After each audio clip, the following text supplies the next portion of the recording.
Muito bem, estamos aqui para dar início à nossa conversa, este bate-papo gostoso que temos feito todos os dias neste horário.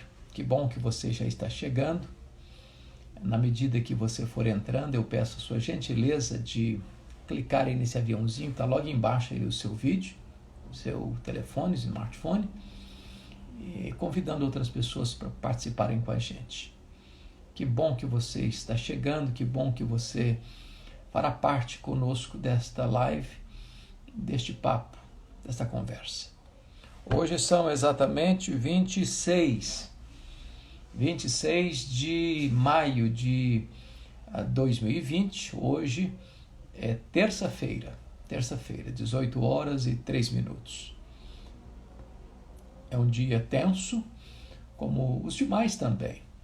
Na realidade política brasileira, a situação lá no Rio de Janeiro, o problema ainda da Covid-19 ceifando tantas vidas. O Brasil é o segundo país com maior quantidade de pessoas contaminadas. A crise econômica é devastadora, o índice de desemprego cresce, o índice de empresários com a corda no pescoço aumenta. O cenário não é um cenário róseo. De certa forma, nós vamos ter que enfrentar talvez anos ou meses ou um tempo, nós não podemos precisar, de vacas magras, de recessão econômica, de repaginar talvez toda a nossa estrutura socioeconômica. Porém, nós já passamos por outras crises. Quando eu digo nós, a nação brasileira, como outras nações do mundo, e as crises pareciam tão medonhas e pareciam tão definitivas, mas se levantou, se recompôs, se reinventou e se cresceu de novo. E eu não tenho dúvidas de que, por bondade de Deus, nós também haveremos de superar essa crise, nós haveremos também de ver a nação brasileira se reerguendo, nós haveremos de ver também sinais positivos de um aprendizado permanente que há de balizar a nossa jornada doravante. Não perca a esperança, não jogue a toalha, não desanime. Saiba de uma coisa, eu posso não estar no controle, nem você, nem os nossos governantes, mas Deus está. Em Deus está a nossa confiança, de Deus é o nosso socorro. É Ele quem é o nosso refúgio. A nossa esperança não está no poder econômico, nem mesmo no poder político, nem mesmo no poder da ciência, da tecnologia. A nossa confiança está no Deus vivo. Ele está no controle, ainda que você não veja, ou ainda que você não saiba, ou ainda que você não creia, Ele está no controle. Ele não depende da gente acreditar nisso para Ele estar no controle. Ele está no controle, Ele é soberano. Mas hoje, como tenho feito nos demais dias, eu gostaria de trazer ao seu coração uma palavra que venha trazer como que um refrigério para o seu coração, um bálsamo para a sua alma. E nesta hora, é muito comum a gente pensar na gente, olhar para o umbigo e só pensar na nossa sobrevivência, em nos blindar ou nos socorrer ou sobreviver. Isso me reporta ao livro Em Busca de Sentido, de Viktor Frankl, quando ele narra a sua experiência dolorosa que enfrentou numa prisão na Segunda Guerra Mundial, no período do Holocausto, ele que era judeu, em Auschwitz, na Polônia. E ele sobreviveu ao Holocausto.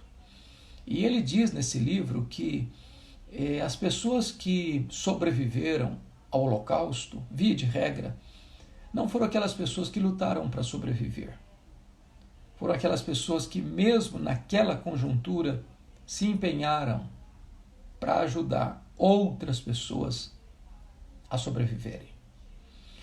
Esta é uma hora da Igreja de Deus, da Igreja de Cristo, da Igreja evangélica, Igreja protestante, exercitar de maneira abundante atos de misericórdia, atos de bondade, práticas de amor, no sentido de trazer socorro aos aflitos, de estender a mão aos necessitados.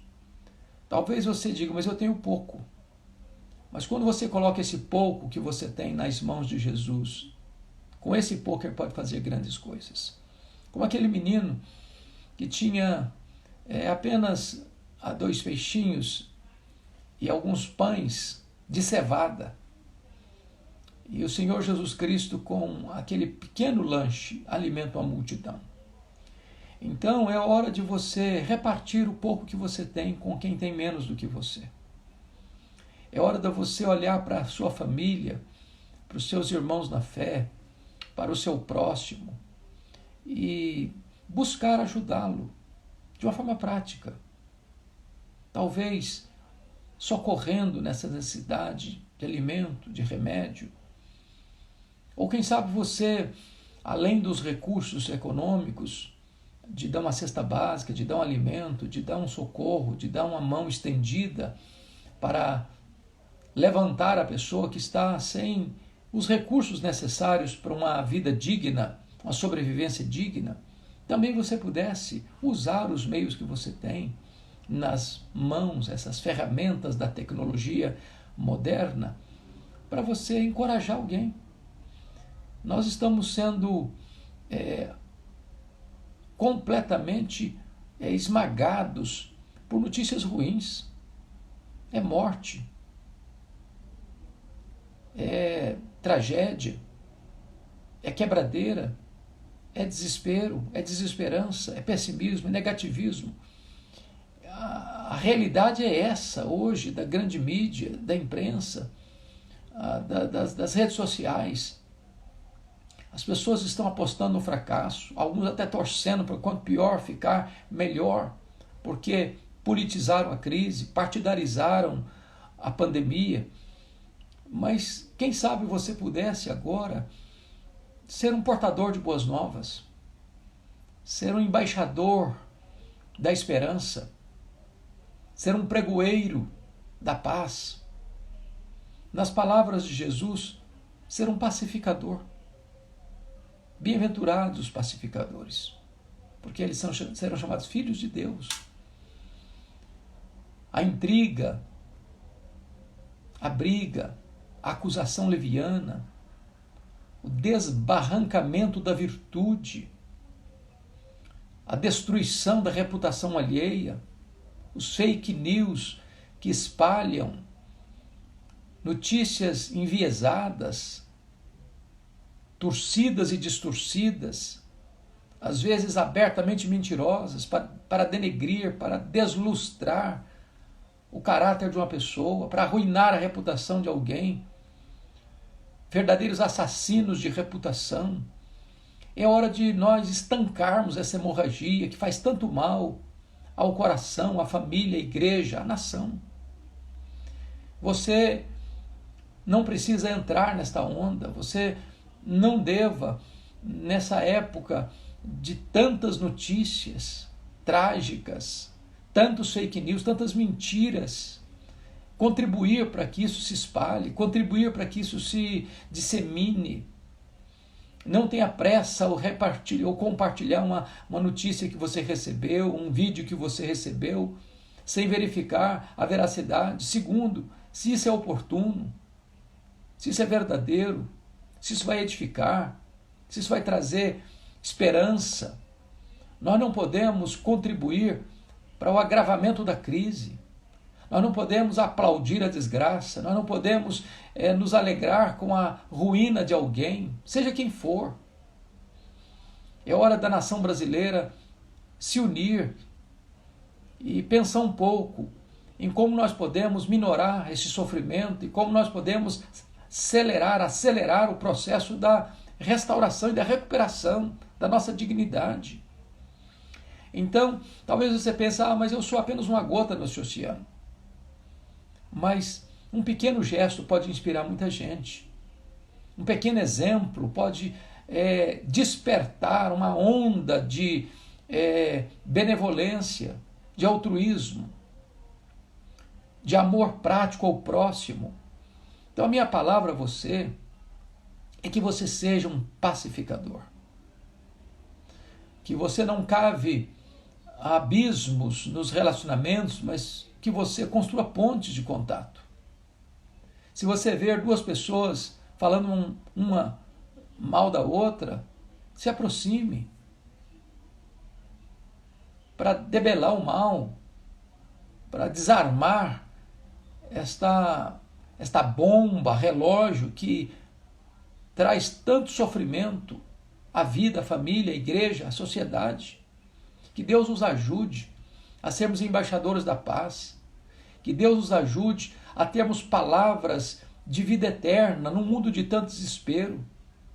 Que Deus nos ajude a levar o evangelho de Cristo, genuíno, puro, santo, aos corações tão aflitos. Há muita gente desistindo da vida, muita gente jogando a toalha. Há muitos casamentos sendo destruídos, há muitas famílias se agredindo dentro de casa. Há muitas famílias desesperadas, sem comida para as crianças. É hora da igreja se levantar, é hora do povo de Deus se erguer. É hora de nós transformarmos o discurso religioso na prática das boas obras. É hora da igreja ser uma bênção para o mundo, como luzeiro a brilhar no meio das trevas. É hora de nós demonstrarmos que somos discípulos de Jesus, pela evidência do amor. O amor é a apologética final. O amor é o grande discurso que evidencia aos olhos do mundo que verdadeiramente nós somos discípulos do Senhor Jesus. Então eu conclamo você a criarmos aqui uma grande corrente de amor ao próximo, de solidariedade humana, de amor altruísta, não egoísta, porque o amor não é egocentralizado, ele é outro-centralizado. E que desta forma nós possamos passar por esses dias difíceis, de vale, de dor, de choro, de luto, descansando na providência de Deus e demonstrando o amor de Deus ao nosso próximo. Que Deus abençoe sua vida, que Deus abençoe seu coração. Hoje, às 19h30, continua a conferência pastoral da família com a Igreja Presbiteriana de Pinheiros. Hoje o pastor Arival vai tratar de como você lidar com essa questão do tédio nesse tempo de pandemia. Então, acesse lá as redes sociais da Igreja Presbiteriana de Pinheiros e participe dessa conferência, começando às 19h30, a mensagem dele pontualmente às 20 horas. Se Deus permitir, 21h30, eu estarei aqui em outra plataforma agora para trazer mais uma palavra de Deus para o seu coração lá no Facebook. Então, tenham todos uma boa noite, que Deus abençoe sua vida, que Deus abençoe sua casa, que Deus abençoe sua família e até breve, se Deus quiser.